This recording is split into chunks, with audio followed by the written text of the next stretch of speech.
England, 1860, Victorian era. The chandeliers of Lord Pemberton's ballroom cast a golden glow over the sea of silk gowns and tailored evening coats below. In a corner, partially concealed by a marble column, stood Miss Isadora Harrington, her 40 years weighing heavily upon her shoulders as she observed the whirling couples on the dance floor. "Have you noticed?" whispered Lady Caroline Whitmore behind her fan to her companion. "Miss Harrington has appeared at yet another season. One would think after 2 decades of failure, she might accept her fate with dignity." The words, though spoken in hushed tones, carried to Isadora's ears like arrows finding their mark. She straightened her spine, smoothed the dark blue silk of her gown, a shade deemed appropriate for a woman of her station and age, and pretended not to have heard. At 40, Isadora had long since become accustomed to such remarks. The spinster of the esteemed Harrington family, she had watched as her younger sisters married, as her peers found husbands and established households, as the society that had once welcomed her as a debutante now regarded her with a mixture of pity and subtle mockery. "Miss Harrington," came a voice at her elbow. It was her brother, Edward, Earl of Westbridge. "You look rather forlorn. Shall I fetch you some refreshment?" "Thank you, Edward, but I am quite well," she replied with a practiced smile. "I was merely observing the new debutantes. Lady Pemberton has outdone herself this season." Edward's expression softened with concern. "Isadora, you need not attend every social function.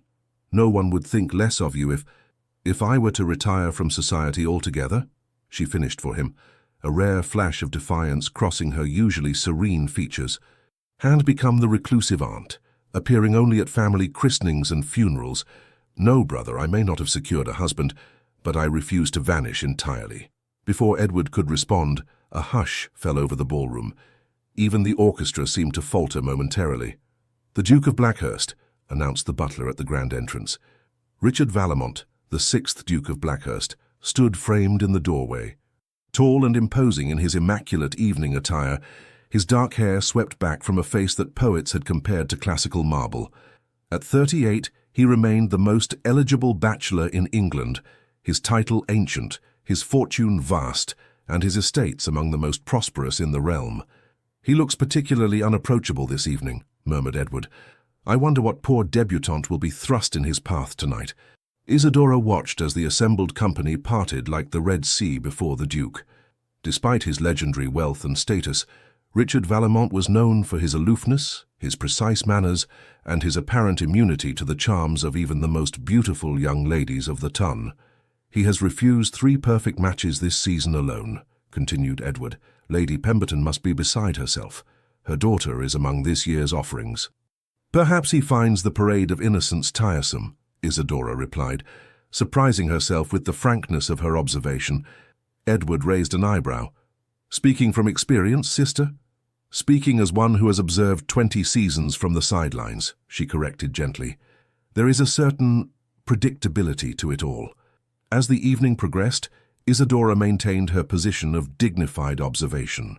She exchanged pleasantries with acquaintances, danced a single quadrille with her brother-in-law, and otherwise remained unobtrusive, a skill she had perfected over the years. It was during the supper dance that fate intervened. Making her way to the refreshment room for a momentary respite from the crush, Isadora collided with a solid form rounding the same corner from the opposite direction. "My apologies," she began, flustered, then froze as she found herself looking directly into the piercing grey eyes of the Duke of Blackhurst. "The fault is entirely mine, madam," he replied, his voice deep and melodious. For a moment, brief but unmistakable, his gaze lingered on her face with an intensity that caused her heart to skip a beat. "Miss Harrington," she supplied, offering a curtsy appropriate to his rank. "Miss Harrington," he repeated, as though committing the name to memory. Then, with a formal bow, he continued on his way. It was a fleeting encounter, the sort that would normally be forgotten before the evening's end. Yet, as Isadora rejoined the gathering, she could not shake the peculiar sensation that the Duke's eyes followed her movements across the room. Later, as the orchestra struck up a waltz, Isadora prepared to retreat further into the shadows. It was then that a familiar deep voice spoke at her shoulder. "Miss Harrington, might I have the honor of this dance?" The ballroom seemed to still around them as the Duke of Blackhurst extended his hand toward the most unexpected recipient imaginable. Isadora felt the weight of 100 stunned gazes upon her. "Your Grace," she began, her voice barely audible above the music, "I fear you have mistaken me for someone else." "I am not in the habit of making mistakes, Miss Harrington," he replied, the faintest suggestion of a smile playing at the corners of his mouth. "The waltz awaits. Will you do me the honor?" 20 years of social conditioning urged her to decline, to spare them both the inevitable whispers. Yet something in his unwavering gaze compelled her to place her gloved hand in his. "The honor is mine, Your Grace." As he led her onto the floor, the whispers erupted like a swarm of agitated bees. The Duke of Blackhurst, who had declined to dance with the season's most celebrated beauties, was leading Miss Isadora Harrington, 40 and unmarried, into a waltz. "You realize, of course, that you have just scandalized the entire assembly," Isadora murmured as they took their positions. "Have I?" he replied, seeming genuinely unconcerned as his hand settled at her waist. "I was under the impression I was merely dancing with the most interesting woman in the room." The music began, and Isadora found herself swept into the dance with a grace she had not experienced in years. The Duke led with confident precision, his steps perfectly matched to hers, creating the illusion that they had danced together countless times before. "You dance beautifully, Miss Harrington," he observed. "Practice, Your Grace," she replied, "though I confess it has been some time since I was last invited to waltz." Then the gentlemen of the ton have demonstrated a remarkable lack of judgment. Isadora could not help but laugh, a soft, genuine sound that drew even more stares from those around them. "You are either exceedingly kind or deliberately provocative, Your Grace. I have yet to determine which." "Perhaps both," he conceded, guiding her through a turn with effortless skill. "Tell me, Miss Harrington, do you enjoy these affairs?" "They serve their purpose," she answered diplomatically. "That is not what I asked." The directness of his gaze unsettled her. It had been years since anyone had looked at her with such focused attention, as though her thoughts and feelings were worthy of genuine consideration. "No," she admitted finally. "I find them rather tedious, but one must maintain appearances." "Indeed," he murmured, and for a moment she glimpsed something in his expression, a fleeting shadow of understanding that suggested he too wore a mask for society's benefit. As the final notes of the waltz faded, the Duke escorted her back to the edge of the ballroom. Before taking his leave, he bent slightly to speak near her ear. "Thank you for the dance, Miss Harrington. It was, without question, the highlight of an otherwise unbearable evening." Then he was gone, moving through the crowd with that peculiar combination of authority and detachment that seemed uniquely his. Leaving Isadora to face the approaching tide of curious acquaintances, all desperate to discover what the Duke of Blackhurst could possibly have said to the spinster of Harrington House. In the carriage returning home that night, Edward regarded his sister with poorly concealed curiosity. "Well," he prompted finally, "will you not tell me what transpired between you and Blackhurst?" Isadora gazed out at the lamplit streets of London passing by the window. "We danced, Edward. Nothing more. The most eligible man in England does not simply dance with anyone, Isadora, particularly not when he has refused the hand of every debutante this season." She turned to face her brother, her expression thoughtful. "Perhaps he was merely being kind." Edward snorted. "Blackhurst is many things, wealthy, powerful, respected, but kind has never been among his known qualities. The man has a heart of stone, if the rumors are to be believed." Isadora returned her gaze to the window, her reflection ghost-like against the darkness beyond. "Then perhaps," she said softly, "the rumors are wrong." Back at Harrington House, as her lady's maid helped her prepare for bed, Isadora caught sight of herself in the mirror. The face that looked back at her was neither young nor beautiful by society's standards. The bloom of youth had faded, leaving behind a woman with fine lines at the corners of her eyes and a certain gravity to her countenance. Yet for the first time in years, she looked at her reflection and wondered if perhaps there was something still worthy of notice in the woman she had become. Something that had caught the eye of the most discerning man in England, if only for the span of a single waltz. Foolishness, she chided herself aloud, dismissing the thought. A man like the Duke of Blackhurst did not seriously consider women like Isadora Harrington. Whatever his reasons for singling her out tonight, it would surely prove to be nothing more than a momentary caprice, forgotten by morning. Little did she know that across London, in the opulent study of his townhouse, the Duke of Blackhurst sat with a glass of brandy, contemplating the unexpected discovery he had made at the Pemberton ball, a woman whose intelligent eyes and quiet dignity had, in the space of a single dance, intrigued him more than all the bright young things of the season combined. The morning following the Pemberton ball dawned grey and drizzly, a fitting backdrop to Isadora's reflections as she sat at her writing desk, composing a letter to her married sister in Hampshire. She had almost convinced herself that the previous night's encounter with the Duke had been nothing more than a curious aberration, until the butler appeared at her door. "A delivery for you, Miss Harrington," he announced, with the faintest hint of surprise in his normally impassive voice. The footman behind him carried a magnificent arrangement of deep crimson roses, so abundant that they nearly obscured his face. As he placed the crystal vase on a side table, Isadora stared in bewilderment. "There must be some mistake," she began. "No, miss," the butler replied, extending a small cream-colored card on a silver salver. The messenger was most specific. With fingers that trembled slightly, Isadora took the card. Upon it, in a bold masculine hand, was written, "To brighten a dreary London morning, Blackhurst." "Heavens above," she whispered, the card nearly slipping from her fingers. The butler cleared his throat discreetly. "Will there be a response, Miss Harrington?" "I know. That is, not at present," she managed, still staring at the roses as though they might vanish if she looked away. When the servants had withdrawn, Isadora approached the flowers, inhaling their rich fragrance. In all her 40 years, no gentleman had ever sent her flowers, not even during her debut season when she had been young and moderately pretty, if never a true beauty. "What game is he playing?" she murmured, gently touching one velvet petal. Her contemplation was interrupted by the arrival of her sister-in-law Charlotte, Countess of Westbridge, who burst into the room in a flutter of morning silk. "Is it true?" Charlotte demanded without preamble. "Did the Duke of Blackhurst truly send you roses?" Isadora sighed. "News travels with remarkable speed in this household.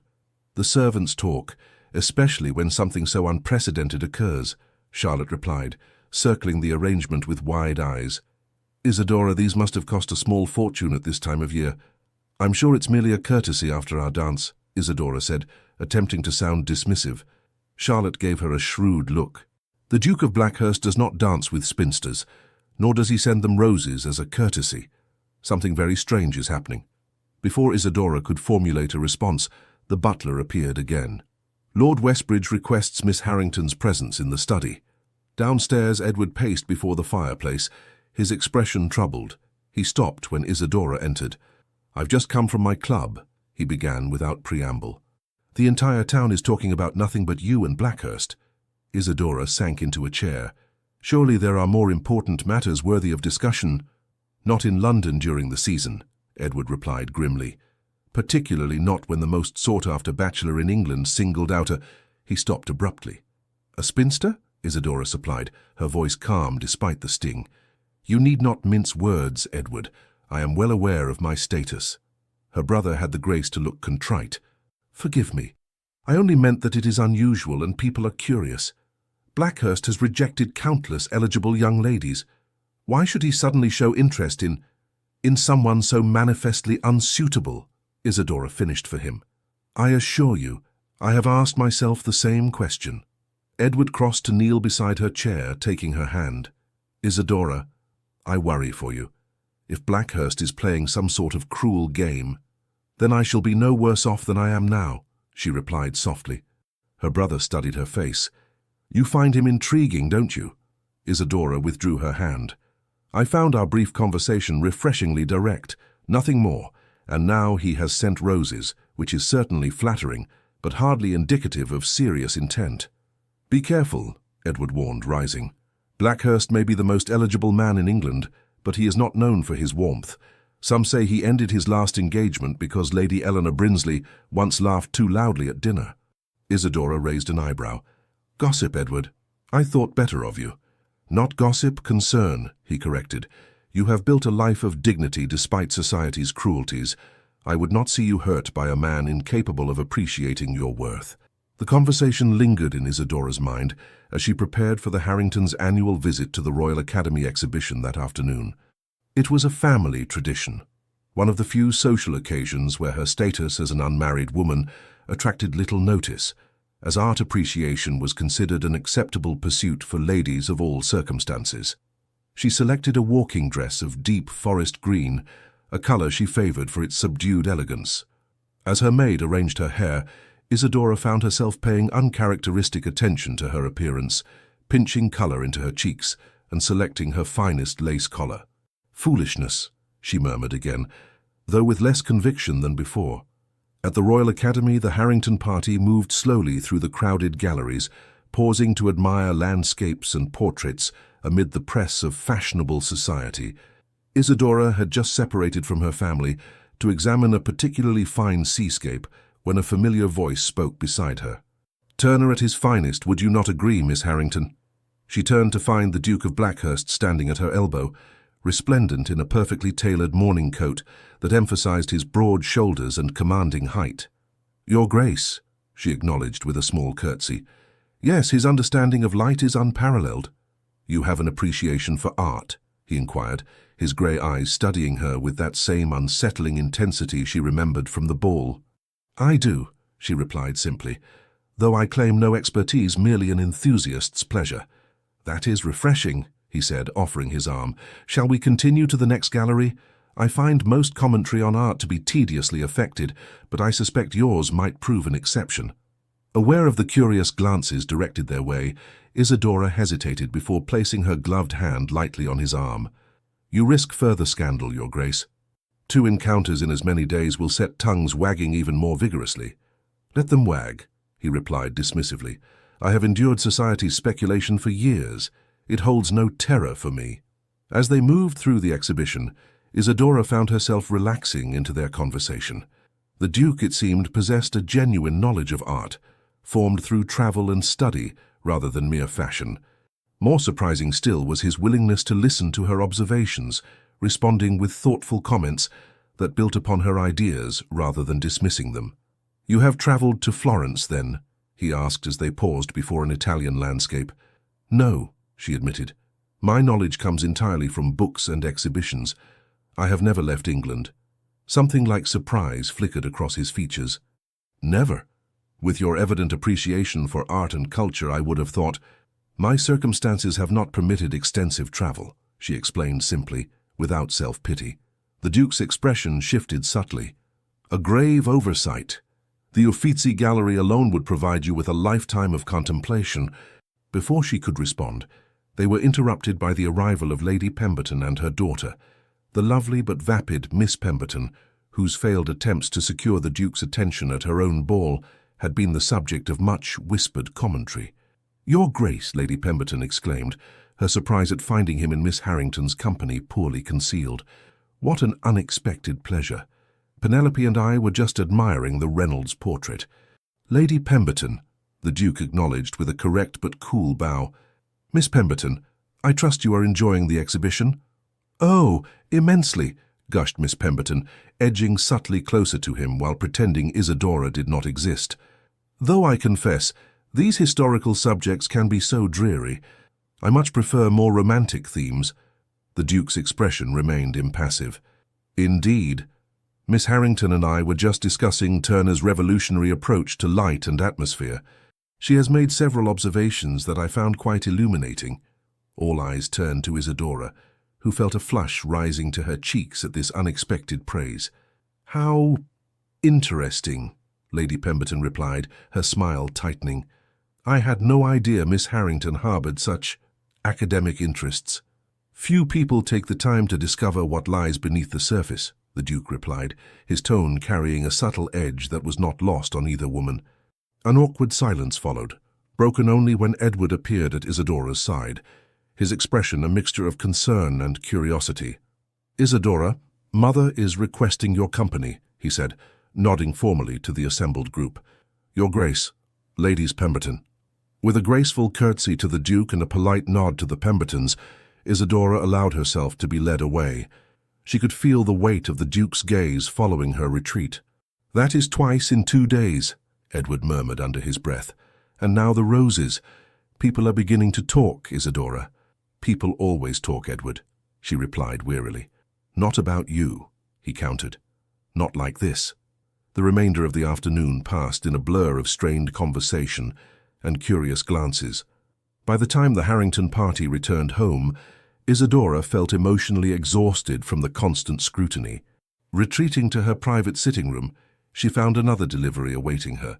A beautifully bound volume of Turner's collected works, accompanied by a note in the Duke's now familiar handwriting. For a fellow admirer of genius, perhaps you might permit me to call tomorrow at 2, Blackhurst. Isadora sank into her chair, the book clutched to her chest, her mind a-whirl with confusion and a dangerous spark of hope that she had thought extinguished long ago. Across town, in the elegant confines of his study, Richard Vallemont, Duke of Blackhurst, sat opposite his oldest friend, Lord James Hartwell, who regarded him with frank astonishment.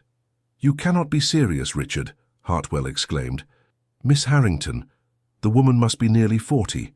"She is precisely 40, the Duke corrected calmly, "and possessed of more intelligence and genuine grace than any debutante I have encountered in the past decade." Hartwell shook his head in disbelief.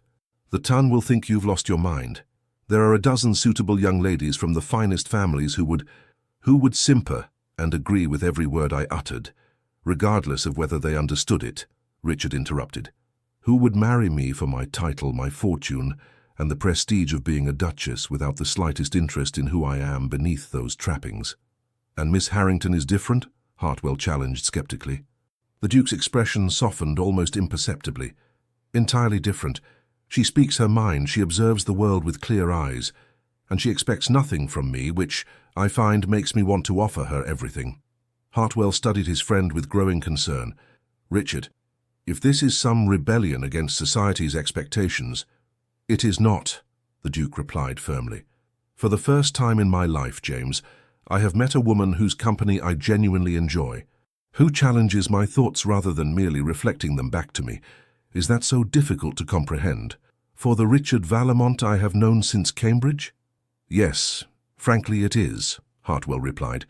"You've always been so controlled, so certain of your path." Richard gazed into the fire, his expression thoughtful. "Perhaps it is time for a different path." "You realize what you're contemplating?" Hartwell pressed. "The scandal would be unprecedented. A duke, particularly one of your standing, does not marry a spinster with no fortune and no connections beyond a minor earldom." "I said nothing of marriage," Richard replied, though the slight tension in his jaw belied his casual tone. Hartwell laughed without humor. "My friend, you have publicly singled out a respectable unmarried woman of good family. You've sent her flowers and books. You've requested permission to call.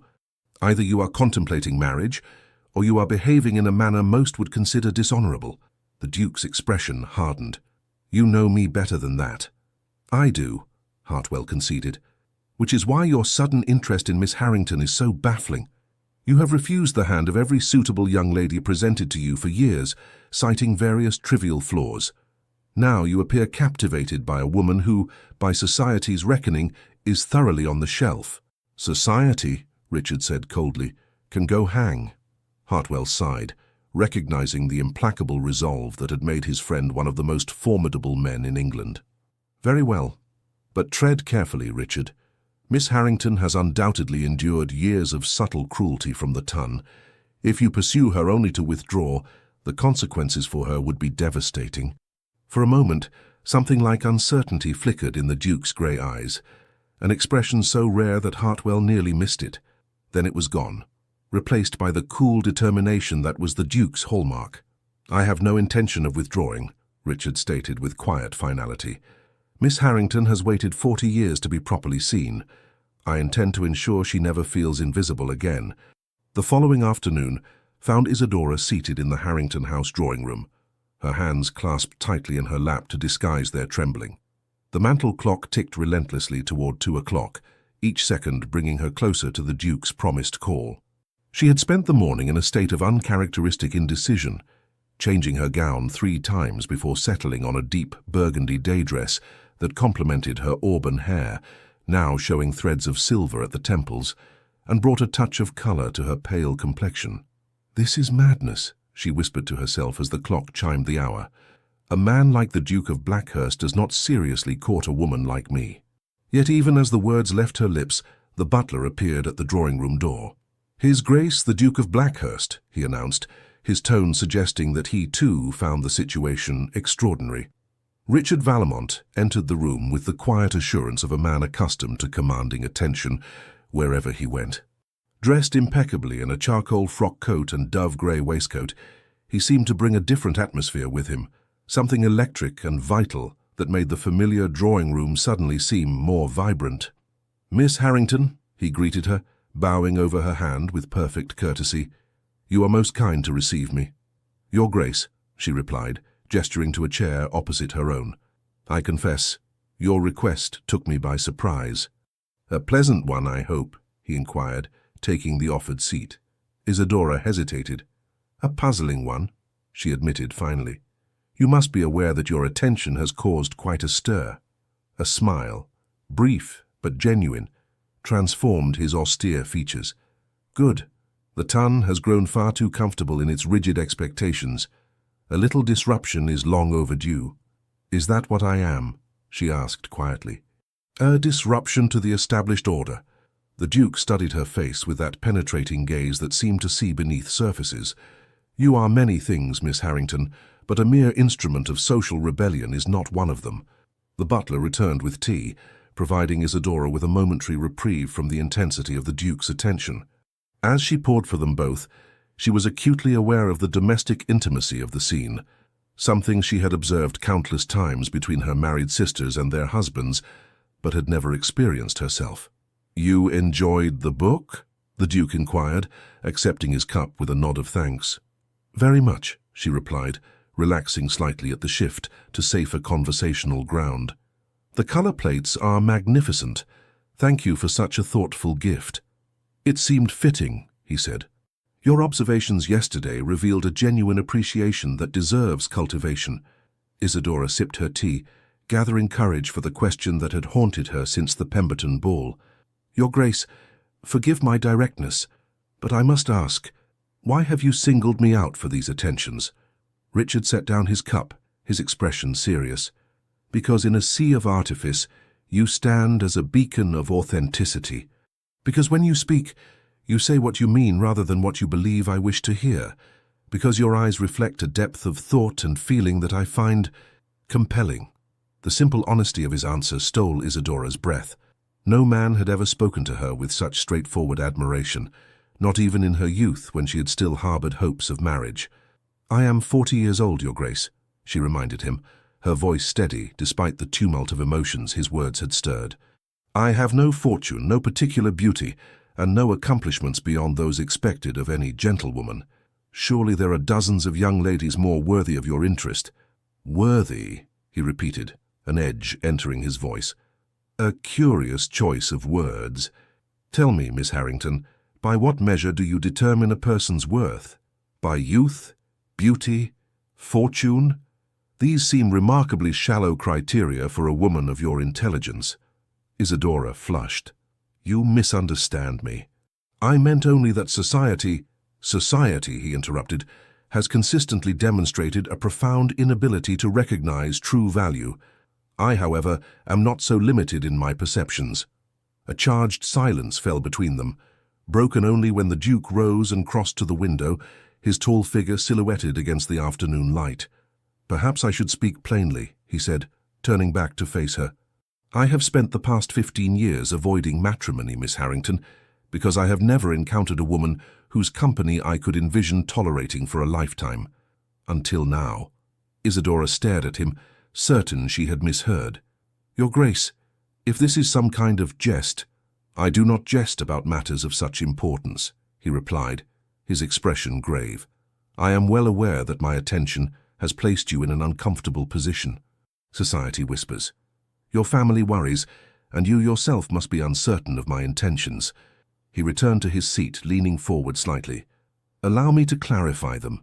I wish to court you, Miss Harrington, with the utmost propriety and respect. If, after a period of better acquaintance, you find my company as agreeable as I find yours, I hope you might consider a more permanent arrangement." Isidora felt as though the floor had fallen away beneath her feet. "You cannot be serious," she whispered. "I have never been more serious about anything in my life," he replied simply. "But the scandal means nothing to me. The disparity in our situations is relevant only if we allow it to be. Your family's expectations are not my concern. I am the head of my house and answer to no one regarding my choice of bride." His calm dismantling of each objection left Isidora speechless. Finally, she managed to ask the question that lay at the heart of her disbelief. "Why me, Your Grace? After all these years of refusing every eligible match, why would you choose someone society considers thoroughly unmarriageable?" Richard's expression softened. "Because when we danced, Miss Harrington, I felt for the first time that I was in the presence of a woman who saw me, not the Duke, not the fortune, not the ancient title, but the man beneath all those trappings. Do you have any idea how rare that is?" Before she could respond, the drawing-room door opened to admit Lady Harrington, Isidora's mother, whose surprise at finding the Duke of Blackhurst in her drawing-room was poorly concealed beneath a veneer of social grace. "Your Grace," she exclaimed, curtsying deeply. "What an unexpected honor! I do apologize for interrupting." "Not at all, Lady Harrington," Richard replied, rising to bow. "I was just discussing the Royal Academy exhibition with your daughter. Her insights are most illuminating." Lady Harrington's gaze darted between them, clearly struggling to make sense of the scene before her. "How delightful! Isidora has always been fond of art, though I fear her observations may lack the sophistication to truly interest someone of your background, Your Grace." Isidora felt a familiar pang at her mother's dismissive tone, a subtle diminishment she had endured for years as her marriage prospects faded. "On the contrary," the Duke replied, his voice cooling perceptibly. "Miss Harrington's understanding rivals that of many so-called experts of my acquaintance. You must be very proud of her accomplishments." Lady Harrington blinked, clearly unaccustomed to hearing her eldest daughter praised by anyone, let alone one of the most powerful men in England. "Yes, of course," she stammered. "Isidora has always been studious." The Duke turned back to Isidora, ignoring the obvious discomfort his presence had created. "Miss Harrington, might I prevail upon you to accompany me to the conservatory at Kew Gardens tomorrow? The tropical specimens are particularly fine this season." Aware of her mother's widening eyes, Isidora hesitated only briefly before nodding. "I should like that very much, Your Grace." "Excellent. Shall we say 11 o'clock? I will send my carriage." With that, he bowed to both ladies and took his leave, his departure leaving a vacuum of stunned silence in its wake. "Isidora," Lady Harrington breathed when the front door had closed behind him. "What in heaven's name is happening? First the roses, now a private call and an invitation to Kew. The Duke of Blackhurst is courting you." "It would appear so, Mother," Isidora replied, still trying to absorb the reality of the situation herself. Lady Harrington sank into a chair, fanning herself vigorously. But why, after all these years of being overlooked, to suddenly attract the attention of the most eligible bachelor in England? "It defies all understanding." Isidora winced at her mother's artless candor. "Thank you for that assessment, Mother." Lady Harrington had the grace to look abashed. "Forgive me, my dear. I did not mean... That is to say, you have always been accomplished and well-bred, of course, but at your age—" "Yes, Mother, I am quite aware of my age," Isidora interrupted with uncharacteristic sharpness, "as, I believe, is the Duke." "But what can he possibly want?" Lady Harrington persisted, bewilderment evident in every line of her face. Isidora rose, suddenly weary of the conversation. "Perhaps, Mother, he wants what any man seeks in a potential wife: companionship, understanding, and mutual respect." "At your age," Lady Harrington repeated, seemingly unable to move past this central fact. "It's unprecedented." "Many things about the Duke appear to be unprecedented," Isidora replied softly. "If you'll excuse me, I believe I shall rest before dinner. Tomorrow promises to be eventful." As she climbed the stairs to her bedchamber, Isidora's mind whirled with conflicting emotions, disbelief warring with a dangerous, fragile hope that she had thought long dead. Could the Duke truly be serious in his intentions? Or was this, as Edward feared, some incomprehensible game whose rules she did not understand? In the privacy of her room, Isidora sat at her dressing table, studying her reflection with new eyes. The face that looked back at her was handsome rather than beautiful, strong features softened by intelligent eyes and a generous mouth. Time had etched fine lines at the corners of those eyes and across her brow, but had also bestowed a certain dignity, a gravity that her younger self had lacked. Could he truly see something worthwhile in this face? She whispered to her reflection. Sleep proved elusive that night. Isidora lay awake, replaying the Duke's words in her mind, searching for hidden meanings or subtle mockery and finding none. His manner had been direct, his gaze sincere, his intentions stated with a clarity that left little room for misinterpretation. Yet still she doubted. 20 years of watching from the sidelines as other women were chosen, courted and wed, had left deep scars on her heart. The idea that she, overlooked unmarriageable Isidora Harrington, might have captured the attention of the most sought-after bachelor in England seemed more fantasy than reality. Morning brought no respite from her confusion. As her maid helped her dress for the promised excursion to Kew Gardens, selecting a walking gown of deep teal that complemented her colouring, Isidora found herself trembling with a combination of anticipation and dread.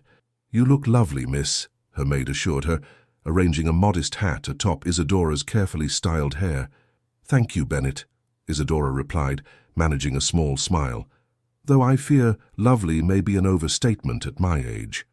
"Nonsense," the maid replied loyally. "There's more to beauty than youth, and if I may be so bold, miss, the Duke seems to have recognized that fact." Precisely at 11, the Blackhurst carriage arrived, a magnificent conveyance of gleaming black lacquer emblazoned with the ducal crest. The footman who handed Isidora into its luxurious interior treated her with the deference usually reserved for women of much higher rank, adding to the surreal quality of the morning. The Duke was waiting at the entrance to the gardens, his tall figure commanding attention despite the simplicity of his attire. As Isidora descended from the carriage, she observed a flicker of admiration in his eyes that sent an unfamiliar warmth coursing through her veins. "Miss Harrington," he greeted her, bowing over her hand. "You are punctual, another quality I find admirable." "Your Grace," she replied, dropping a curtsy. "Thank you for the invitation. It has been some years since I last visited Kew." "Then we shall remedy that oversight immediately," he declared, offering his arm. "The Palm House awaits, and I believe you will find the orchid collection particularly impressive." As they strolled through the magnificent glass structures housing exotic plants from across the empire, Isidora gradually felt her tension easing. The Duke proved a knowledgeable guide, sharing insights gained from his own travels and listening with genuine interest to her observations. They paused beneath the soaring glass dome of the Palm House, surrounded by towering tropical specimens that created the illusion of a far-distant land. "It's rather like stepping into another world," Isidora remarked, tilting her head back to admire the architectural marvel above them. "Indeed," the Duke agreed, though his gaze remained fixed on her upturned face rather than the surroundings. "Miss Harrington, may I speak frankly?" She lowered her gaze to meet his, her heart quickening at the intensity she found there. "Of course, Your Grace. I sense that you harbor doubts about my intentions," he said directly, "that perhaps you suspect some ulterior motive behind my interest in you." Isidora hesitated, torn between honesty and decorum. "You must admit, Your Grace, that your attention is unexpected. I would be naive not to question it." He nodded slowly. "Fair enough. Then allow me to address those doubts directly. I am 38 years old, Miss Harrington. I have spent the past 15 years fending off matchmaking mamas and their increasingly desperate attempts to secure my title for their daughters. I have been paraded before every eligible young lady from Land's End to John O'Groats, and I have found them universally tedious. Pretty faces concealing empty minds, or worse, calculating ambitions." He took a step closer, his voice lowering. "And then, at yet another interminable ball, I encountered a woman who stood apart from the usual preening and posturing. A woman who watched the proceedings with clear-eyed intelligence and a hint of well-earned cynicism. A woman whose conversation, when I finally engineered an opportunity to experience it, revealed depth and substance rather than the usual vapid pleasantries." Isidora felt her cheeks warming under his steady gaze. "You make me sound far more interesting than I am, Your Grace." "On the contrary," he replied, I suspect I have only begun to discover how interesting you truly are, Miss Harrington, and I find myself eager to continue that discovery if you will permit it." Before she could respond, they were interrupted by the arrival of a group of fashionable ladies, whose exclamations of surprise at encountering the Duke of Blackhurst in such circumstances echoed through the humid air of the Palm House. "Your Grace," called Lady Winfield, a notorious gossip whose daughter had failed to secure the Duke's interest during the previous season. "What an unexpected pleasure to find you at Kew on this fine morning." Her gaze moved to Isadora, and a look of poorly concealed disdain crossed her features. "And Miss Harrington as well. How unusual." The Duke's expression cooled perceptibly. "Lady Winfield, ladies, Miss Harrington and I were just discussing the remarkable architectural achievements of Decimus Burton. You'll forgive us if we continue our tour." Without waiting for a response, he guided Isadora toward a less crowded section of the glasshouse, his hand warm and reassuring at the small of her back. "I apologize for the interruption," he murmured. "It seems we cannot escape society's eyes, even here." "It is to be expected," Isadora replied pragmatically. "Your movements are always of interest, and my presence at your side is noteworthy." "Because of your age?" he asked bluntly. Isadora blinked at his directness. "Yes," she admitted after a moment, "among other factors." "Such as?" "My lack of beauty, fortune, or particularly distinguished family connections," she replied honestly. "The fact that I have been considered firmly on the shelf for at least a decade." The Duke's expression hardened. "The Tun's assessment of worth is remarkably shallow. Beauty fades, fortunes rise and fall, and distinguished families often produce undistinguished progeny. As for being on the shelf," he made no attempt to hide his disdain for the phrase, "I find that particular social construct both arbitrary and idiotic." Despite herself, Isadora laughed, a genuine sound of surprise and delight that echoed pleasantly in the humid air. "Your Grace, I believe you may be the first person I've encountered who sees it that way." His expression softened at her laughter. "Then the rest of society is blind. Tell me, Miss Harrington, if you had not been constrained by convention, what would you have done with your life?" The question caught her off guard. I'm not sure I understand." "If marriage had not been the only acceptable path for a woman of your standing," he clarified, "what pursuits might have captured your interest?" Isadora considered the question thoughtfully as they continued their stroll among the exotic foliage. "I would have liked to travel," she said finally. "To see the art and architecture I've only read about, to experience different cultures and landscapes firsthand." "Where would you go first?" he prompted, genuinely interested. "Italy, I think," she replied, her eyes lighting with enthusiasm. "Florence, Rome, Venice, to see the works of the Renaissance masters in their original settings." "And after Italy?" "Greece, perhaps. Egypt. The ancient civilizations have always fascinated me." She paused, looking somewhat embarrassed. "I sound rather like a schoolgirl with fanciful dreams."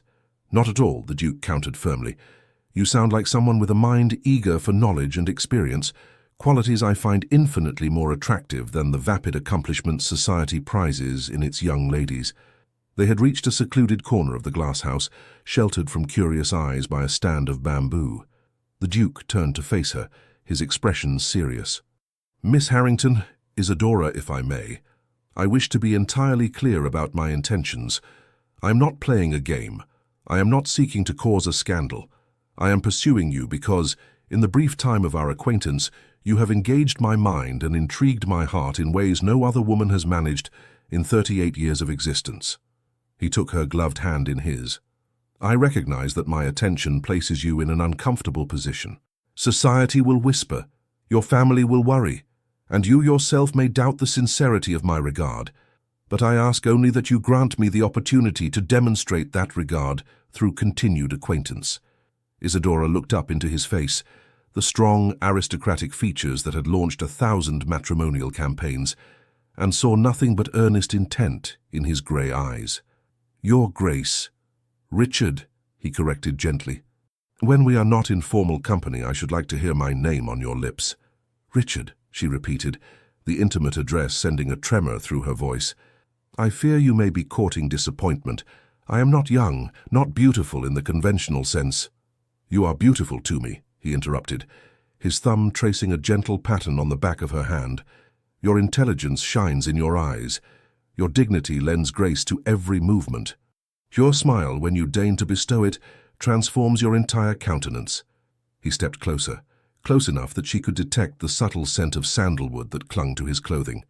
"I have watched countless debutantes parade their youth and superficial charms before me, Isadora. Not one of them has moved me as you did with a single dance, a single conversation." Isadora felt breathless, caught between decades of ingrained caution and the undeniable pull of the connection forming between them. "Society will be merciless," she warned softly.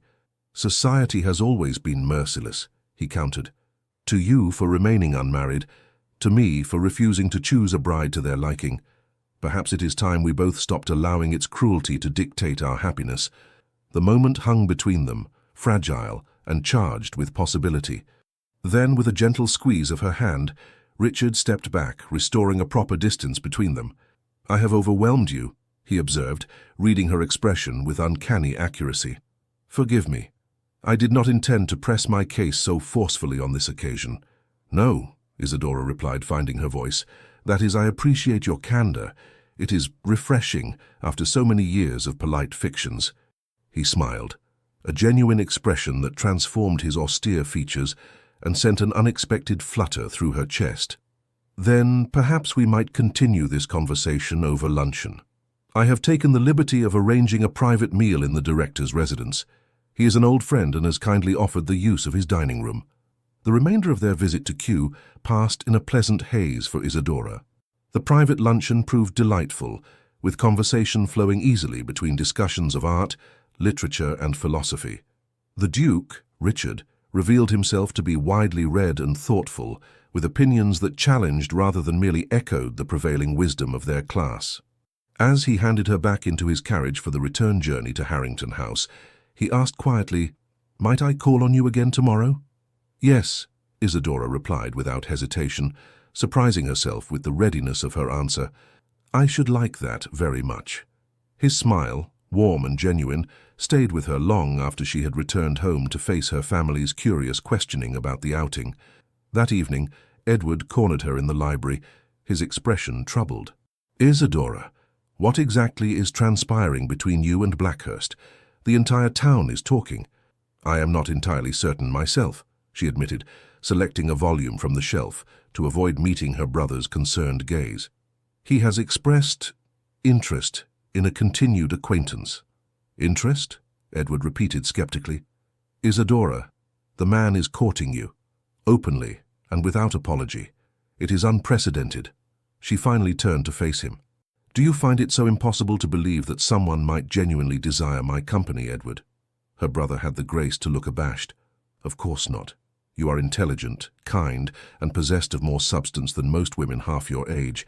But Blackhurst, his reputation for fastidiousness, for impossible standards, the fact that he has rejected every suitable match for 15 years, only to suddenly show interest in—" He stopped abruptly. "In a spinster of 40, Isadora finished for him, her voice steady despite the sting. "Yes, it is unexpected. I have said as much to him directly." "And what was his response?" A small smile touched her lips as she recalled Richard's words in the Palm House.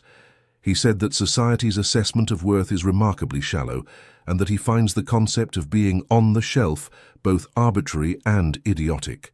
Edward's eyebrows rose in surprise. "That does not sound like the Blackhurst I have heard described at my club." "Perhaps," Isadora suggested gently, "the Duke the Tun believes it knows is not the man himself, but rather the title they all covet."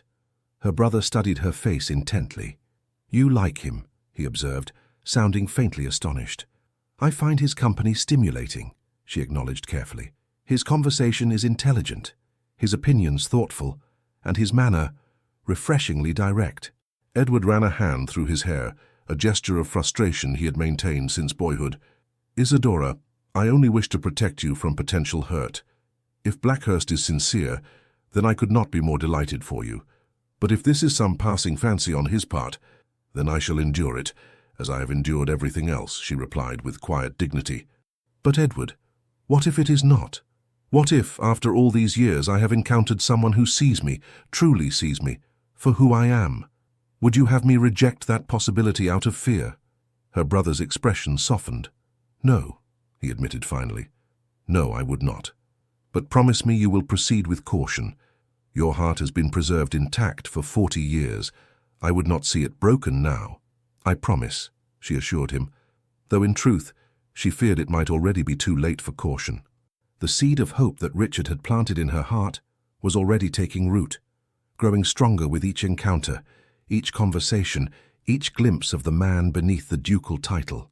Over the following weeks, London society watched in fascinated disbelief as the Duke of Blackhurst's courtship of Miss Isadora Harrington continued with unwavering purpose. He called at Harrington House almost daily, sent flowers and books with thoughtful notes, and escorted her to exhibitions, concerts, and even the opera, appearing utterly indifferent to the whispers and stares their appearances together provoked. For Isadora, who had spent decades in the shadows of society, the sudden spotlight was both exhilarating and terrifying.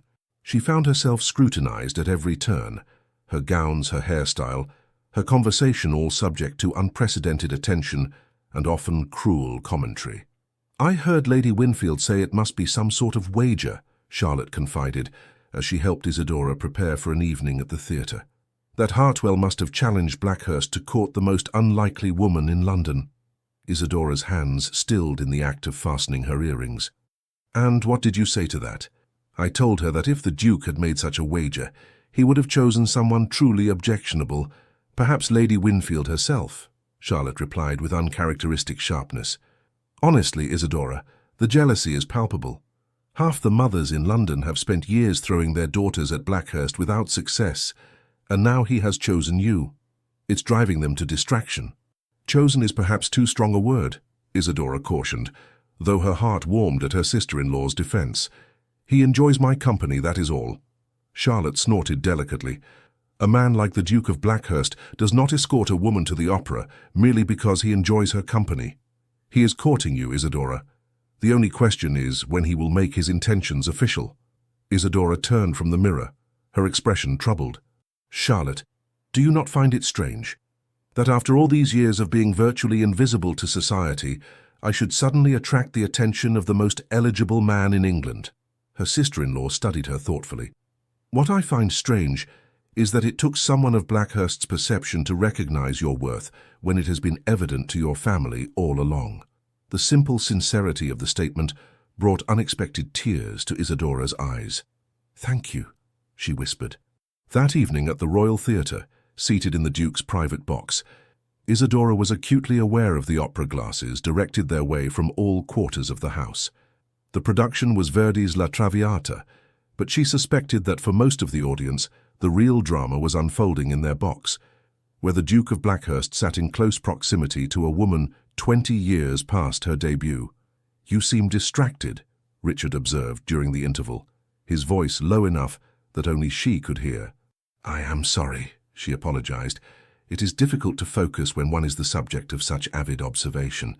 His gaze swept the theatre, taking note of the many faces turned in their direction.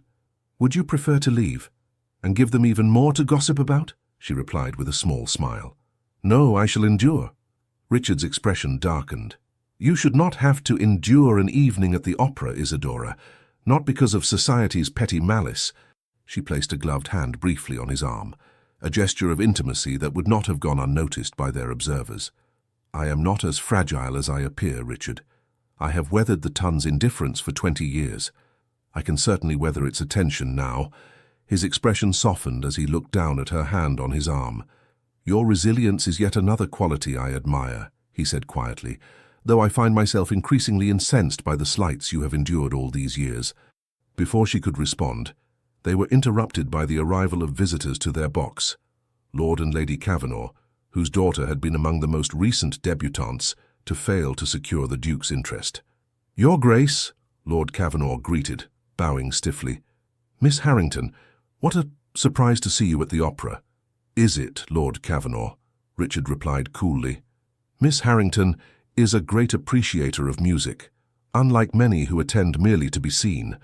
The subtle rebuke was not lost on the Cavanaughs, whose attendance at cultural events was indeed more social than artistic in nature. Of course, Lady Cavanaugh murmured, her smile not reaching her eyes as she addressed Isadora. How commendable to maintain such interests at your age, Miss Harrington. Most ladies in your position would have retreated from society long ago. I have never seen the virtue in retreating, Lady Cavanaugh, Isadora replied evenly. Life has much to offer at every age, if one remains open to its possibilities. Richard's eyes warmed with approval at her response. Indeed, he agreed, placing his hand over hers where it still rested on his arm. A philosophy more should adopt, in my opinion. The gesture, intimate and possessive, caused Lady Cavanaugh's eyes to widen with shock. Lord Cavanaugh, sensing the increasing tension, made their excuses and ushered his wife from the box with barely concealed haste. As the second act began, Richard leaned close to whisper in Isadora's ear, "You handled that beautifully. Most would have withered under Lady Cavanaugh's barbs." "Years of practice," she replied softly, though in truth, the barbs had seemed far less painful with him beside her, his steady presence a shield against society's cruelty. Later that evening, as Richard escorted her to her door after the performance, he paused on the steps of Harrington House, his expression uncharacteristically hesitant. "Isadora, I wonder if you might consider accompanying me to Blackhurst Manor this weekend," he said. "I host a small house party each spring for a select circle of friends and family. I should very much like you to attend." She stared at him in surprise. A private call was one thing, flowers and books mere tokens. Even public appearances at cultural events could be dismissed as the eccentricity of a duke known for his unconventional tastes. But an invitation to his ancestral home, to meet his family and closest friends, that was a declaration of serious intent that could not be misconstrued. "Richard, are you certain?" she asked, searching his face in the soft glow of the carriage lamps. "Such an invitation will be seen as—" "Precisely what it is," he interrupted gently. "A clear statement of my regard and intentions. I am weary of the speculation, Isadora. I wish to make my feelings plain, not only to you, but to all of society." Her heart thundered in her chest. "And what are those feelings?" In answer, he took her hand and raised it to his lips, his gaze never leaving hers. "I believe you know," he said softly. "But if you require the words, I shall speak them here and now, regardless of who might witness." Isadora shook her head quickly, overwhelmed by the intensity of the moment. "No, not here, not like this." His expression gentled with understanding. "Then say you will come to Blackhurst. Allow me to introduce you to those dearest to me. Let me show you the place that has shaped me for better or worse." The invitation represented a threshold, Isadora knew, a point of no return. If she accepted, she would be publicly acknowledging the seriousness of their connection, inviting both increased scrutiny and inevitable disappointment if the relationship failed to culminate in marriage. Yet, looking into Richard's steady grey eyes, she found she could not refuse. Whatever happened, whatever pain might lie ahead, she would not deny herself this chance at a happiness she had long since ceased to believe possible. "Yes," she said finally, "I will come to Blackhurst." His smile, rare and transformative, illuminated his features. "You have made me very happy, Isadora," he said simply. Then, with a formal bow that belied the intimacy of the moment they had just shared, he bid her good night and returned to his waiting carriage. Inside Harrington House, Isadora found Edward waiting in the entrance hall, his expression a mixture of concern and curiosity. "Well?" he prompted, when she had handed her wrap to the waiting footman.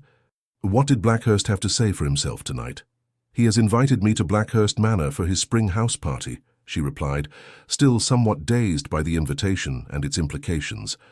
Edward's eyebrows shot up. "Good Lord, and you accepted?" "I did." Her brother studied her face intently. "Then it appears his intentions are serious indeed." "So it would seem," she agreed softly. Edward was silent for a long moment, then he stepped forward and took her hands in his. "Isadora, if this is what you want, if Blackhurst is what you want, then you have my full support. Whatever whispers or obstacles society may throw in your path, know that your family stands with you." Tears pricked at Isadora's eyes at this unexpected declaration. "Thank you, Edward," she whispered, squeezing his hands gratefully. Her brother cleared his throat, suddenly self-conscious. "Yes, well, It's about time someone recognized your worth, even if it had to be the most intimidating man in England. The weekend of the Blackhurst house party arrived with unseasonable warmth, as though spring itself had conspired to make the occasion perfect.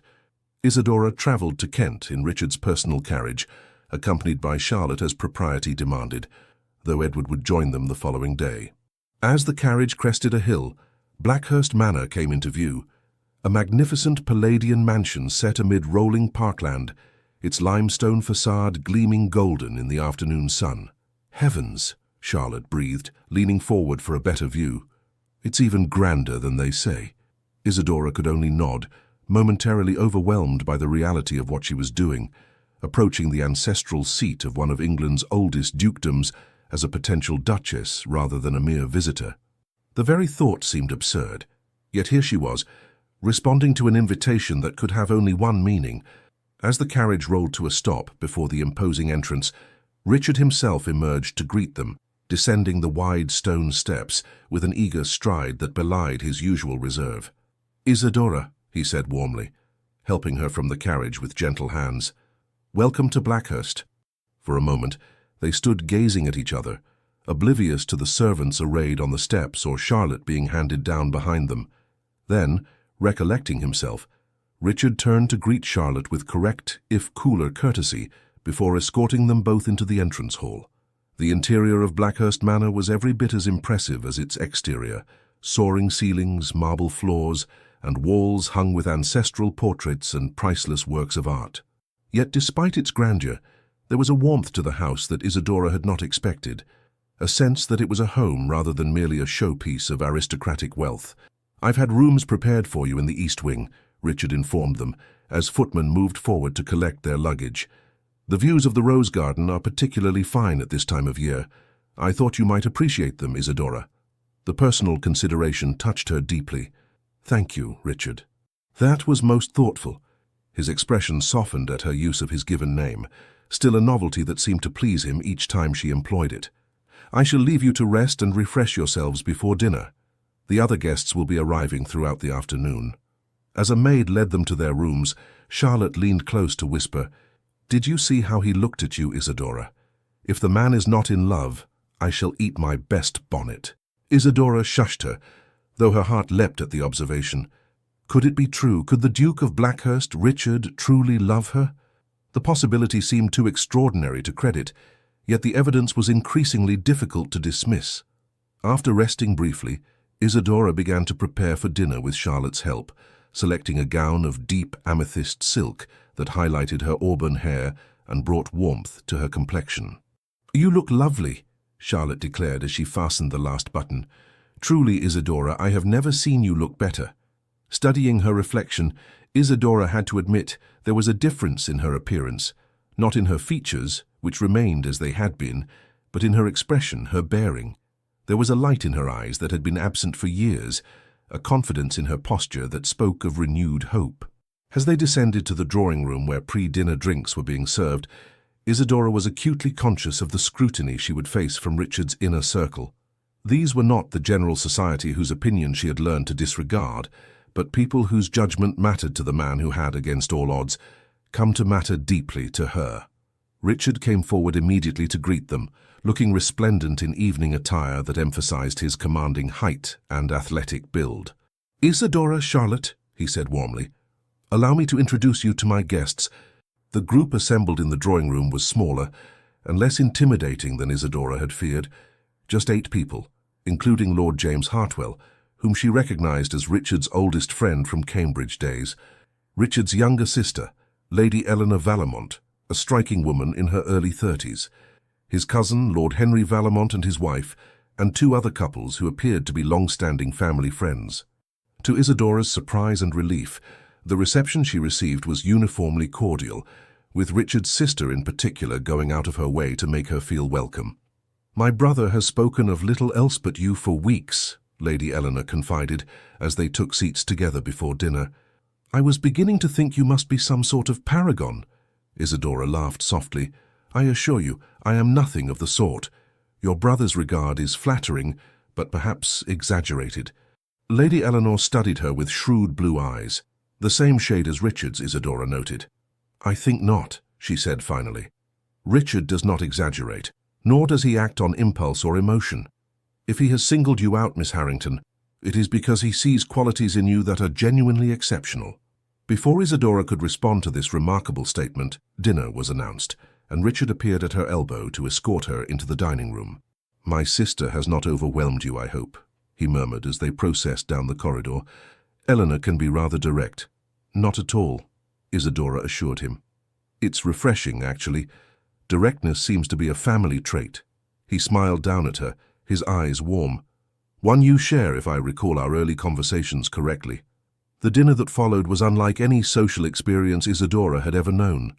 Seated at Richard's right hand, the position of honor usually reserved for the highest-ranking lady present, she found herself at the center of genuine, interested conversation rather than polite dismissal. Richard's friends and family engaged her on topics ranging from literature to politics, listening to her opinions with actual attention rather than mere courtesy. Most surprising of all was the way Richard himself deferred to her views, drawing her into discussions and valuing her contributions in a way she had never experienced in society at large. You see, he said softly during a moment when the others were engaged in their own conversations, this is why I wished you to come to Blackhurst, so that you might see yourself as I see you, not as London society has labelled you, but as the remarkable woman you truly are. The simple sincerity of his words brought warmth to Isadora's cheeks. You are very kind, Richard. Not kind, he corrected gently, observant, and increasingly certain that I have made the right choice. After dinner, the party retired to the music room, where Lady Eleanor was prevailed upon to play the pianoforte. As the evening progressed, Isadora found herself drawn into the warm circle of Richard's closest connections, accepted not as an oddity or an object of curiosity, but as someone of genuine interest and worth. It was a revelation, this glimpse of what life might be like, freed from the constraints and judgments that had defined her existence for so long. Here, in the intimate setting of Blackhurst Manor, she was not the spinster or poor Miss Harrington, but simply Isadora, valued for her thoughts, her conversation, herself. As the evening drew to a close, Richard escorted her to the foot of the grand staircase, lingering behind the others as they made their way to their respective rooms. You seem to enjoy yourself, he observed, his voice low and intimate in the quiet of the great hall.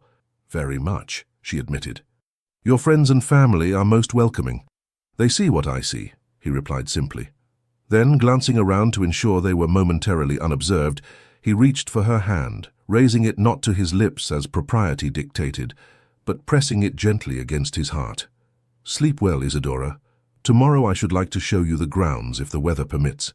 The gesture, though subtle, carried a weight of tenderness that left her momentarily speechless. I should like that, she managed finally, reluctantly withdrawing her hand. Good night, Richard. As she ascended the staircase, she could feel his gaze following her, warm and steady as a physical touch. In her room, preparing for bed, she found herself humming softly, an unconscious expression of a happiness so unexpected, so complete, that it seemed almost too fragile to acknowledge directly. The following day dawned clear and mild, perfect for the promised tour of the estate. After breakfast, Richard appeared at Isadora's side, offering his arm. Shall we explore? He suggested, his eagerness barely concealed beneath his usual composure.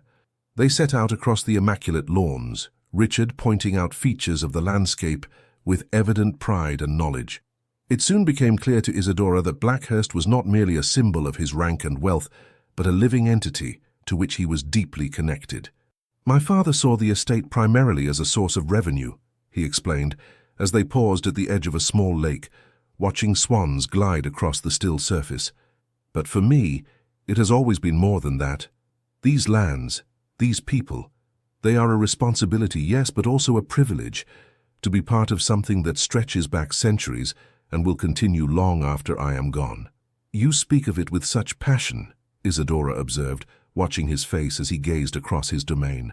It's clear how much Blackhurst means to you. His expression softened as he turned to look at her. It is my home, Isadora. The one place where I have always felt truly myself, unconstrained by the expectations and formalities of society. He paused, something vulnerable entering his gaze. I wanted you to see it, to understand this part of me. The simple honesty of the statement touched her deeply. Thank you for sharing it with me, she said softly. It helps me see you more clearly. Not just the Duke that London knows, but the man behind the title. That, he replied, his voice low and fervent, is precisely what I hoped for.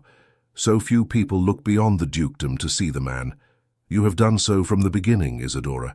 It is one of the many reasons I find myself increasingly drawn to you. They continued their walk, crossing a stone bridge that arched elegantly over a narrow section of the lake. In the distance, Isadora could see figures moving about the grounds, other guests enjoying the fine spring weather.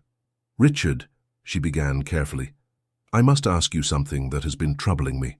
He glanced down at her, his expression open. Anything. Are you certain about this? She gestured vaguely between them. Society has expectations for a man in your position. A duke typically marries a young woman of impeccable lineage, someone who can provide heirs and manage a great household. I am 40 years old, Richard. The likelihood of my bearing children is reduced, but not impossible. He completed for her, his tone matter-of-fact. And while an heir is certainly desirable, it is not my primary consideration in choosing a wife. He led her to a stone bench positioned to overlook the lake and its surrounding gardens, taking her hands in his as they sat. Isadora, I have spent 15 years watching young women of impeccable lineage parade before me, each more vacuous and calculating than the last. I have endured countless dinner conversations so tedious they made me question whether the continuation of my line was worth the lifetime of boredom it would entail. Despite the seriousness of the moment, Isadora found herself smiling at his blunt assessment. Surely they could not all have been so dreadful. Perhaps not, he conceded, but none, not one, ever looked at me as you do, as though I am a person worthy of genuine interest, rather than merely a title to be acquired. His thumbs traced gentle patterns on the backs of her hands, sending shivers up her arms, despite the warmth of the day. As for managing a great household, Blackhurst has run efficiently for centuries under the guidance of capable stewards. What I seek in a wife is not an administrator, but a companion, someone whose conversation I enjoy, whose opinions I respect, whose presence brings me peace rather than obligation. Isadora's heart quickened at the implication of his words, but still she hesitated. Richard, you must know how people will talk. The tongue will be merciless. Let them talk, he replied with quiet intensity. I have never governed my life according to society's expectations, Isadora. I see no reason to begin now, particularly when doing so would deny me the chance at genuine happiness. He released one of her hands to reach into his coat pocket, withdrawing a small velvet box that caused her breath to catch in her throat. I had planned to wait until this evening after the others had retired, he said, his voice betraying a rare nervousness. But perhaps here, in this place that has witnessed the sweep of centuries, is more fitting. Opening the box, he revealed a magnificent emerald ring surrounded by diamonds, its antique setting speaking of history and permanence. This belonged to my grandmother, the 5th Duchess, he explained, his eyes never leaving Isadora's face. A woman of remarkable intelligence and character, who defied convention in her own time. I believe she would approve of my choice. With deliberate care, he slid from the bench to one knee before her, still holding her gaze. Isadora Harrington, you have brought light into my life where before there was only duty. You have shown me that true connection is possible, even for someone as guarded as myself. Would you do me the extraordinary honor of becoming my wife? Isadora stared at him, scarcely able to believe the moment was real. Here was Richard Vallemont, Duke of Blackhurst, the most eligible bachelor in England, on his knee before her, offering not just his name and position, but his heart. Richard, she began, her voice trembling slightly, are you absolutely certain? The world will not understand. I am not asking the world to marry me, he replied simply. I am asking you. In that moment, looking into his steady grey eyes, Isadora felt the last of her doubts dissolve. Whatever challenges might lie ahead, whatever whispers might follow them, the chance to share her life with this remarkable man was worth any price. Yes, she said softly, then with growing certainty, yes, Richard, I will marry you. His expression transformed with a joy so naked, so unguarded, that it stole her breath. Rising, he took the ring from its velvet nest and slipped it onto her finger, a perfect fit as though it had been made for her hand. "My Duchess," he murmured, raising her fingers to his lips. Then, glancing around to ensure they were unobserved, he leaned forward and pressed a gentle, reverent kiss to her lips. Their first, a seal on the promise they had just exchanged. When they finally parted, Isadora felt as though the world had shifted on its axis, that everything before this moment had been merely a prelude to the life now opening before her. At 40 years old, when society had long since consigned her to the margins, she had found love with a man who saw her true worth. "Shall we share our news with the others?" Richard asked, his eyes still bright with happiness. "Yes," she agreed, her heart full to overflowing, "though I imagine your sister, at least, may have anticipated this development." He laughed, a free, joyful sound she had rarely heard from him. "Eleanor has been hinting rather heavily that I should secure my happiness before you could change your mind about me." "Change my mind?" Isadora echoed incredulously, as if that were possible. Hand in hand, they walked back toward the house where their news would be met first with delight from those closest to them, and later with shock and scandal by society at large. But in that moment, with Richard's strong fingers intertwined with hers and the emerald gleaming on her hand, Isadora found she cared not at all for what the world might think. She had spent 40 years living according to society's expectations and limitations. Now she would forge a new path, as the Duchess of Blackhurst, yes, but more importantly, as a woman who had found love when she least expected it, with a man who valued her for exactly who she was. The news of their engagement spread through London society like wildfire, igniting a conflagration of gossip, speculation, and thinly veiled disbelief. Drawing rooms and gentlemen's clubs buzzed with discussion of the unprecedented match. The most eligible duke in England choosing as his bride a woman of 40, neither beautiful nor wealthy, who had long since been consigned to spinsterhood. "It must be some sort of bizarre infatuation," Lady Winfield declared to her circle of confidants over tea. "Men of a certain age sometimes develop these peculiar fixations. It will pass, of course, but unfortunately not before he has bound himself to her permanently." "Perhaps she has bewitched him somehow," suggested another matron, whose own daughter had failed to secure the Duke's interest during the previous season. "They say her mother's family had connections to those mystical Romany travelers." Such whispers reached Isadora's ears, of course. Servants talked, and Charlotte made it her business to report the most outrageous speculations with a mixture of indignation and dark humor. Yet to her own surprise, Isadora found the gossip affected her far less than it might have done before. "Let them talk," she said to Charlotte, unconsciously echoing Richard's words. "In time, they will find some new scandal to occupy them." The engagement was brief by society's standards. Just 6 weeks, during which Isadora found herself suddenly at the center of a whirlwind of activity. There were trousseau fittings, meetings with solicitors regarding settlements, consultations about the refurbishment of the Duchess's apartments at Blackhurst, and countless other details that demanded attention.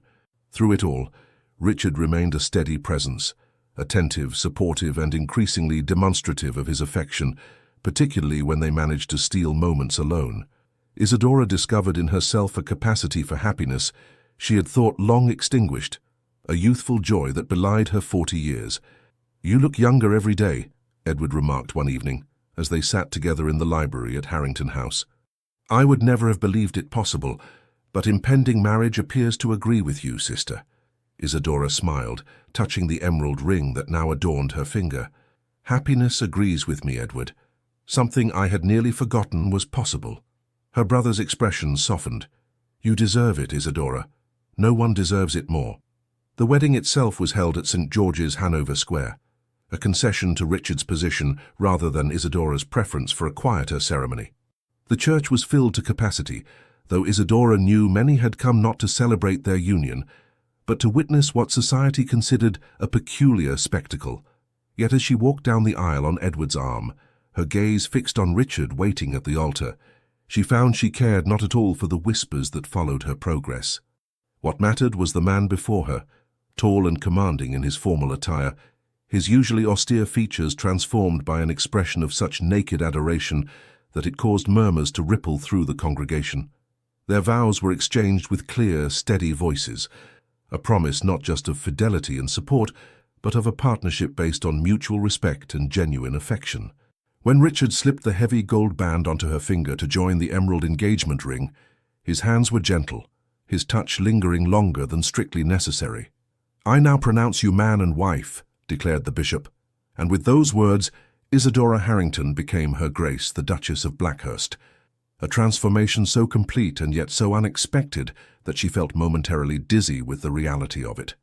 The reception that followed at Blackhurst House, the Duke's London residence, was a study in contrasts. Genuine warmth from Richard's inner circle, mingling with barely concealed curiosity and skepticism from the broader society who had felt obligated to attend. Yet Isadora found herself floating through the afternoon with a serene confidence, Richard's steady presence at her side, a shield against any potential barbs. "How are you faring, Duchess?" he murmured during a brief moment alone, the new title sending a pleasant shiver down her spine. "Remarkably well," she replied honestly. "Though I suspect many of our guests are still waiting for you to reveal this has all been an elaborate jest." Richard's eyes darkened. "They will wait a very long time then," he said firmly, his hand finding hers and squeezing gently. "You are mine now, Isadora, as I am yours. The rest of the world can go hang." Later that evening, as their carriage carried them away from the reception toward the beginning of their wedding journey, a tour of Italy that Richard had insisted on arranging, knowing it had been Isadora's lifelong dream to see the art and architecture she had only read about, Isadora found herself overwhelmed by the day's events. "Are you well?" Richard asked, noting her silence as they left London behind. "More than well," she assured him, reaching for his hand in the darkness of the carriage. "I was just thinking how extraordinary life can be. 6 months ago, I had resigned myself to a future of quiet spinsterhood, watching from the sidelines as others lived their lives. And now, he prompted softly, now I find myself embarking on an entirely new chapter, with a man I have come to love more deeply than I ever thought possible." The admission, the first time she had spoken the word love aloud, came naturally, without hesitation. Richard's breath caught audibly. Then, with a movement swift and decisive, he gathered her into his arms, his lips finding hers in a kiss far more passionate than the chaste one they had shared at the altar.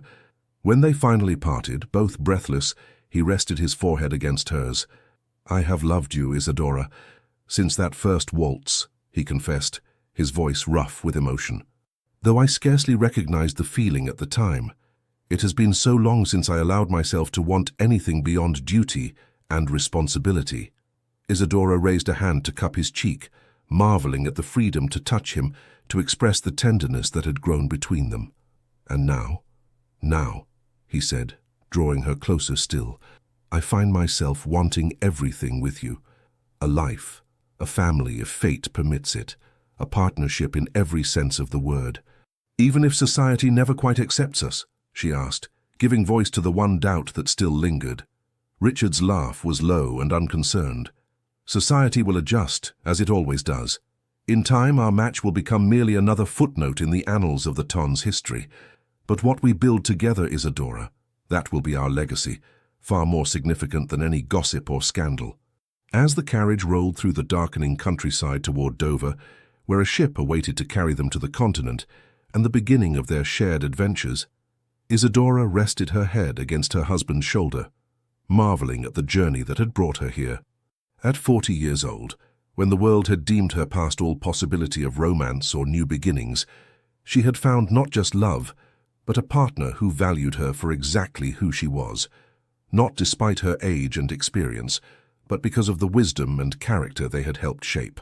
And Richard, who had spent years holding the world at arm's length, had found in her a companion whose presence enriched rather than diminished him, whose love had awakened parts of himself he had thought forever dormant. Together, they would face whatever challenges lay ahead, the potential skepticism of society, the practical considerations of their future, the adjustments of building a life together after years of independence. But they would face them as equals, bound not just by the legal ties of matrimony, but by a deep and genuine connection that had defied all expectations. "I love you, Richard," Isidora whispered into the comfortable silence that had fallen between them. His arm tightened around her shoulders, his lips brushing her temple in a gesture of tenderness that needed no words. Yet he offered them anyway, his deep voice soft in the intimate darkness of the carriage. "And I love you, my Duchess. More than I ever thought possible." The grand ballroom of Blackhurst Manor glittered with candlelight, the air fragrant with the scent of hothouse flowers, as the cream of society mingled and danced beneath the soaring ceilings. At the center of it all stood the Duke and Duchess of Blackhurst, their expressions serene as they greeted their guests with gracious warmth. "They make a striking couple, do they not?" murmured Lady Eleanor to Edward, who had just claimed her hand for a dance. "One would hardly credit the scandal their match once caused." Edward smiled, watching his sister as she stood beside her husband, her auburn hair, now liberally streaked with silver, elegantly arranged and adorned with the Blackhurst emeralds. At 42, Isidora radiated a confidence and contentment that made her more beautiful than she had ever been in her youth. "Society has a short memory when confronted with success," he observed, leading Eleanor into the pattern of the dance.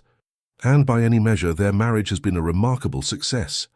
Indeed, the tongue that had once whispered so cruelly about the Duke's inexplicable choice had gradually fallen silent as the months passed, and Richard's devotion to his older bride showed no signs of waning. So if anything, his regard for Isidora had only deepened with time, evident in the way his eyes sought her across crowded rooms, in the attentiveness with which he listened when she spoke, in the private smiles they shared that hinted at a connection far deeper than mere social convenience. Across the ballroom, a young footman approached the Duchess, bending to whisper something in her ear. Isidora's face lit with joy, and she turned immediately to touch her husband's arm, conveying some news that caused his usually reserved expression to transform with delight. With brief apologies to their guests, the Duke and Duchess slipped from the ballroom, leaving their guests to speculate on their sudden departure. "The nursery, I imagine," Lady Eleanor explained to Edward as they completed their dance. "My nephew has a remarkable talent for timing his demands to coincide with social obligations." Edward chuckled, a trait he seems to have inherited from his father, if Richard's strategic exits from tedious parliamentary debates are any indication. The miracle of Isidora's pregnancy, coming just months after their wedding, had silenced the last of society's skeptics. The birth of James Edward Richard Vallemont, Marquess of Westmoreland and heir to the Dukedom of Blackhurst, 10 months after their marriage had transformed scandal into fairy tale in the eyes of the ton. Upstairs, in the spacious nursery suite overlooking the moonlit gardens, Isidora and Richard stood side by side at the cradle of their 8-month-old son, watching as the nurse settled him back to sleep after his evening feeding. "He has your eyes," Richard observed softly, his arm around his wife's waist. "And your stubbornness," Isidora replied with a gentle laugh, "demanding attention in the middle of our spring ball." Richard pressed a kiss to her temple, inhaling the familiar lavender scent of her hair. "I can hardly blame him. I, too, prefer your company to that of our entire guest list combined." The nurse curtsied and withdrew, leaving them alone with their sleeping son, the child that society had deemed impossible, yet who had arrived nonetheless, healthy and strong, and adored beyond measure by both his parents. "Sometimes I still cannot believe this is my life," Isidora confessed, leaning into her husband's embrace. "That all of this, you, James Blackhurst, is real and not some dream from which I'll wake." "Very real," Richard assured her, turning her gently in his arms to face him. "Though I confess to similar moments of disbelief. How did I exist for 38 years without you, Isidora? It seems inconceivable now." She reached up to touch his face, tracing the beloved features that had become as familiar to her as her own. "We found each other when we were ready, I think, when we had both lived enough to recognize true value when we saw it." Richard smiled, the warm, genuine smile that he reserved exclusively for her and their son. "The most valuable discovery of my life," he agreed, bending to capture her lips in a tender kiss. Below, the music from the ballroom drifted up through the open windows, a reminder of the social obligations awaiting their return. Yet, for a moment longer, they lingered, wrapped in each other's arms beside their sleeping child, savoring the precious reality of the family they had created together. "We should return to our guests," Isidora murmured eventually, though she made no move to leave the circle of his arms. "In a moment," Richard replied, his eyes still drinking in the sight of her, his wife, his duchess, the woman who had transformed his life with her intelligence, her dignity, and her boundless capacity for love. Let them wait just a little longer.